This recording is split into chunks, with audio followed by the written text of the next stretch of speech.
Hello friends, आज आपण अर्थ अँड सोलार सिस्टमचे काही प्रश्न उत्तर आहे एक्सरसाइज ती सोडूया. मी काही प्रश्न लिहिलेले आहे ते तुम्हाला एक्सप्लेन करून देईल आणि वाचून देईल आणि उत्तरं तुम्हाला सोपे जातील लिहायला. तर पहिला क्वेश्चन जो आहे तो आहे, what's the solution? One of the asteroid has fallen out of its place in the asteroid belt and it's hurting towards the sun. Our earth is in its way and there is a likelihood of a collision. म्हणजे हे दोघं एकमेकांना टकरावणार, तर what can be done to prevent this collision? तर ह्याचा answer आपण असं लिहू शकतो. हे तुम्हाला दिसणार पण, म्हणून मी तुम्हाला एकदा वाचून पण दाखवतो आहे. जर झालं तर तुम्ही डायरेक्ट नोटबुकमध्ये कॉपी करू शकता.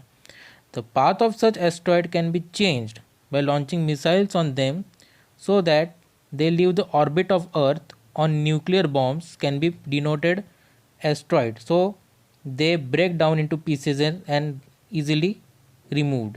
म्हणजे एकदा तुम्ही मिसाईल लॉन्च करू शकता, नाही तर तुम्ही न्यूक्लिअर बॉम्बचा वापर करू शकता, ज्याच्याने त्याची पाथ बदलून जातील आणि ते डिस्ट्रॉय होऊन जातील.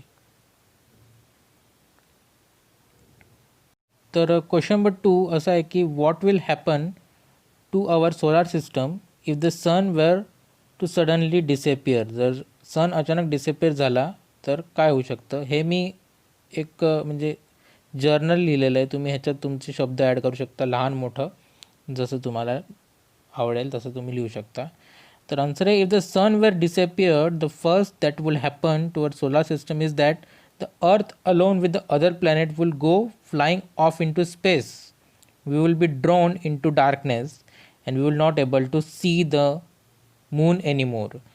All the ocean surface will freeze and plant will be not able to photosynthesis. म्हणजे हे सगळं होऊ शकतं जर सन अचानक आपल्यापासून डिसअपियर झाला तर हे मी थोडा वेळ ठेवतो तुम्हाला कॉपी करण्यासाठी. तुम्ही पॉज पण करू शकता व्हिडिओ. तर क्वेश्चन नंबर 3कडे जाऊ शकतो.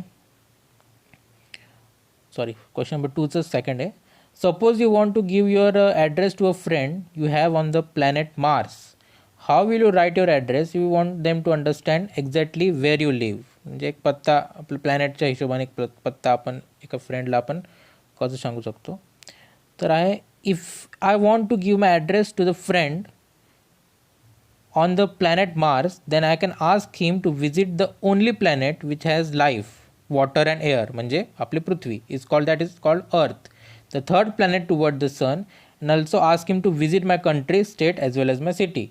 म्हणजे अशा पद्धतीने त्याला आपण पत्ता सांगू शकतो.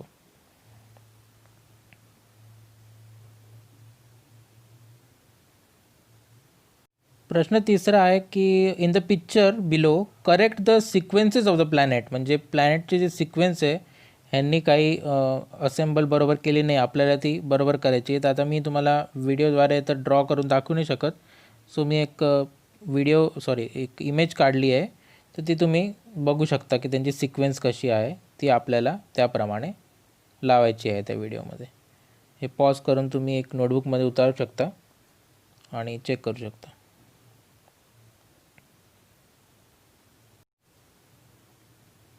आता आपण 4th क्वेश्चन घेऊया. Who am I? फर्स्ट आहे, you can see me from the earth but the lighted part of me that you see changes every day. हे तर सोपं आहे, हे आपल्याला माहिती आहे. याचा आन्सर सनच आहे. मी तुम्हाला लिहून दिलेलं आहे तसं, थोडं झूम करून दाखवू शकतो. सन फर्स्टचं. सेकंड आहे, I have my own light, it is only from me at the planet gets light and heat. ह्याचं पण सेम सनच आहे. त्यानंतर, I turn around myself around a planet and also around a star. Star भोवती पण फिरतो, moon. Okay, थर्डचं. Fourth आहे, I turn around myself and revolve around the sun. तर हे फोर्थचं आहे अर्थ.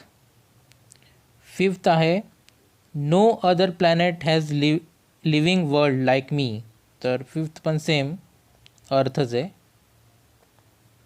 अँड देन सिक्स्थ आहे, I am the nearest star to the earth. पृथ्वीपेक्षा सगळ्यात जवळ सनच येईल. तर तुम्ही बघू शकता एकदा सनच आहे, नोट डाऊन करू शकता.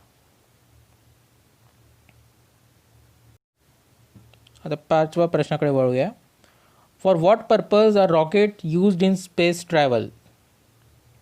त्याचा answer, people have always been curious about the heavenly bodies in the sky. They have always wanted to reach them. However, to send object from the earth into space, it must be given power against the force of gravity. That is why rocket used in space travel. म्हणून रॉकेटचा use केलं जातं space ट्रॅव्हलमध्ये.